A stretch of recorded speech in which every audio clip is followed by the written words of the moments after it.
पास जा रही है। क्या परिवर्तित हो गया ऐसा 700 वर्ष में कि जौहर कुंड में कूदकर उन्होंने त्याग किया। वहां हमारी बेटियां हंसते हंसते क्यों जाती है? 3 प्रश्न अपनी अंतरात्मा से करना। पहला प्रश्न, जो हमारी बेटी हमारे घर में jeans, T shirt, frocks, short, skirt, midi, sleeveless, backless सब पहनती है, वही हमारी बेटी उस अब्दुल आफ्ताब के घर जाके बुर्खा पहनने को कैसे तैयार हो जाती है? ये पहला प्रश्न। दूसरा प्रश्न, जो हमारी बेटी हमारे घर में पहली रोटी गौ माता को खिलाती है, वही हमारी बेटी उस अब्दुल आफ्ताब के घर जाकर गौमांस पकाने और गौमांस का भक्षण करने को कैसे तैयार हो जाती है? ये दूसरा प्रश्न। तीसरा और अंतिम प्रश्न, जो हमारी बेटी को अपने घर में अपने भाई बहन से ज्यादा कम शेयरिंग मिलता है ना, कि बेटियां कंप्लेंट करती है आपने भैया को ज्यादा दिया, मुझे कम दिया, दीदी को 2 जीन्स लाके दी, मुझे 1 जीन्स दी, दीदी को 200 रुपए वाली पहन दी, मुझे 180 रुपए वाली। छोटी मोटी नोकझोंक हर घर में हर भाई बहन में होती है। वही हमारी बेटी उस जिहादी के घर जाके 3-3 सौतनों के साथ रहने को कैसे तैयार हो जाती है? वो 4 निकाह करना उसमें जायज है। क्योंकि मेरे भोले भाले हिंदू भाई बहनों, ये ब्लैंक स्लेट है, कोरी पार्टी। यदि आप अपने धर्म की, अपने संस्कृति की छाप इस पर नहीं छोड़ोगे, आप इस पर जय श्री राम नहीं छापोगे, तो वो जिहादी अल्लाहू अकबर छाप देगा। तय हमें करना है कि हमें क्या करना है। हमें हमारे बच्चों को किस और ले जाना है वो हमें तय करना पड़ेगा। हमें कौन से भारत का निर्माण करना है, यह हमें तय करना पड़ेगा। ज्यादा समय नहीं है, 10 वर्ष। हम तो फिर भी हमारे बड़ों का श्राद्ध मना रहे हैं, शायद हमारे बच्चे भी हमारा श्राद्ध करें, लेकिन हमारे नाती पोते जो होंगे वो मुसलमान ही पैदा होंगे और वो कोई हमारा श्राद्ध राद मनाने वाले नहीं। वो हमें गालियां देंगे कि तुम ऐसा देश हमारे लिए छोड़ कर गए। है कोई हिंदुओं का देश? पैसे वालों को बहुत घमंड है, हम अमेरिका भेज रहे हैं, हम कनाडा भेज रहे हैं, हम ऑस्ट्रेलिया भेज रहे हैं। अरे आप 100 करोड़ हो, आप अपने देश में सुरक्षित नहीं हो, तो ये 30 करोड़ और 10 करोड़ और 5 करोड़ के देश में आप सुरक्षित हो क्या? कहने के लिए हमें भारत मिला, पास में बांग्लादेश में भी क्या हो रहा है वो लाइव चल रहा है। केरला स्टोरी आप लोगों ने देख ली, कश्मीर फाइल आप लोगों ने देख ली, लाइव अभी चल रहा है बांग्लादेश स्टोरी। और अपने ही देश में हमारे हिंदू शरणार्थियों को शरण लेनी पड़ी। कौन से देश में? किसी इस्लामिक देश में किसी मुस्लिम को शरण लेते हुए देखा? किसी ईसाई देश में किसी ईसाई को शरण लेते हुए देखा? इस भारत देश में हिंदू आज भी शरणार्थी बने घूम रहा है। तो ये चिंता का विषय है। हमारे पास कहने को अपना एक देश भी नहीं, और ये जो महान मातृभूमि हमें मिली है, यदि हम इस देश की भी रक्षा नहीं करते हैं तो आने वाला भविष्य खतरनाक है।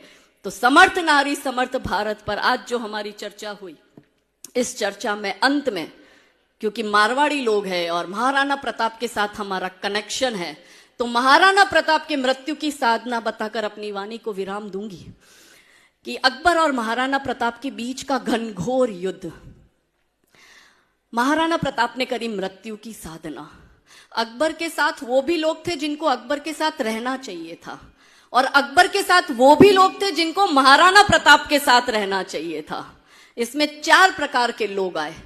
बुद्धिशाली लोग, जो कुछ हेल्प नहीं करते, वो फ्री का सजेशन देते, वो तब भी चलता था, वो अब भी चलता है। और कमजोर कायर डरपोक लोग जब खुद युद्ध में शामिल नहीं हो पाते, तो जो युद्ध लड़ रहा है उसका भी पैर खींचने की कोशिश करते हैं। तो इसमें एक वर्ग था बुद्धिशाली लोगों का। वो गया महाराणा प्रताप के पास में और उसने कहा कि आप उसकी सेना देखो कितनी बड़ी, आप अपनी सेना देखो कितनी छोटी, आप ये युद्ध लड़ भी नहीं सकते, आप ये युद्ध जीत भी नहीं सकते। तो बुद्धि कहती थी टक्कर असंभव है। फिर गणितज्ञ लोग गए, वो लोग होते ना जो हर बात में कैलकुलेशन करते हैं, वो जाके सारा ले आया, इतने हाथी, इतने घोड़े, इतनी सेना, आप ये उसका देखो, आपका देखो, आप ये युद्ध लड़ नहीं सकते। तो गणित ने कहा कि विजय असंभव है। बुद्धि कहती थी टक्कर असंभव है, गणित कहता था विजय असंभव है। फिर तीसरी कैटेगरी थी समझदार लोगों की, तो उन्होंने कहा आप ये युद्ध किसी भी हाल में नहीं जीत सकते, इससे अच्छा है आप झुक जाओ, आप अकबर का आधिपत्य स्वीकार कर लो और अपना मेवाड़ अकबर को दे दो। और चौथा था उसके रिश्तेदार, उनको पता था ना तो ये झुकेंगे, ना ये कन्वर्ट होंगे, ना अपना ये राजपाट देंगे, ये तो हर हाल में युद्ध करेंगे मगर जीतने वाले नहीं है क्योंकि उसकी संख्या ज्यादा है। तो एक काम करो, रिश्तेदारों ने कहा भाग जाओ। तो बुद्धि कहती थी टक्कर असंभव है, गणित कहता था विजय असंभव है, समझदार ने कहा झुक जाओ और रिश्तेदारों ने कहा भाग जाओ। मगर महाराणा प्रताप ने किसी की भी बात नहीं मानी और महाराणा प्रताप ने करी मृत्यु की साधना। और उन्होंने कहा, ये महाराणा प्रताप के शब्द है कि जब मनुष्य का सम्मान के साथ जीना असंभव हो जाए तो मनुष्य को सम्मान के साथ मर जाना चाहिए। अब इस मातृभूमि के लिए यदि हम सम्मान अर्जित नहीं कर सकते तो केसरिया बाना पहनकर मैं तो निकल पड़ी हूं, क्योंकि उसी योद्धा की भूमि की मैं भी एक बेटी हूं। लड़कर मर जाऊंगी पर झुकूंगी नहीं। और इसलिए महाराणा प्रताप ने कहा, भविष्य के द्वार खोल दिए कि भाई कुत्तों की तरह दुम मत हिलाना, इस मातृभूमि के लिए और धर्म के लिए लड़कर मर जाना, मगर आधीनता स्वीकार मत करना। ये महाराणा प्रताप की मृत्यु की साधना। तो अब आपको तय करना है, नारियों को तय करना है, हर पिता को तय करना है कि उसको अपने बेटी को पापा की परी बनाना है या वीर योद्धा बनाना है। ये हर पिता को तय करना पड़ेगा। तो थे चले इतिहास लिखने, थे चले इतिहास लिखने, मृत्यु से घबरा रहे हो, चाहता बलिदान है रण और तुम घर को आ गए हो। ये अहिंसा मात्र ब्रह्म है, ये अहिंसा मात्र ब्रह्म है। शत्रुओं का जाल है ये, मान लो तुम बात मेरी, हिंदुओं का काल है ये। यदि अहिंसा पूज्य होती श्री कृष्ण क्यों गीता सुनाते और शांति हेतु युद्ध निश्चित भेद क्यों हमको बताते। कायरों की भांति तुम क्यों युद्ध से कतरा रहे हो, चाहता बलिदान है रण और तुम घर को आ गए हो। सो रहे हैं जो अभी तक दर्प सारे जाग जाए, सो रहे हैं जो अभी तक दर्प सारे जाग जाए, अब उठो उद्घोष करो कि सर्प सारे भाग जाए। ये समय संग्राम का है, तुम स्वयं से टकरा रहे हो, चाहता बलिदान है रण और तुम घर को आ गए हो। भेद सारे भूल कर और वर्ण सारे भूल कर, भेद सारे भूल कर सोचो कि हम अतिरेक है और भींच लो सब मुट्ठिया, बोलो कि हिंदू एक है, बोलो कि हिंदू, बोलो कि हिंदू। तो आज मैंने सूरज से बस जरा यूं ही कहा, आपके साम्राज्य में इतना अंधेरा क्यों रहा।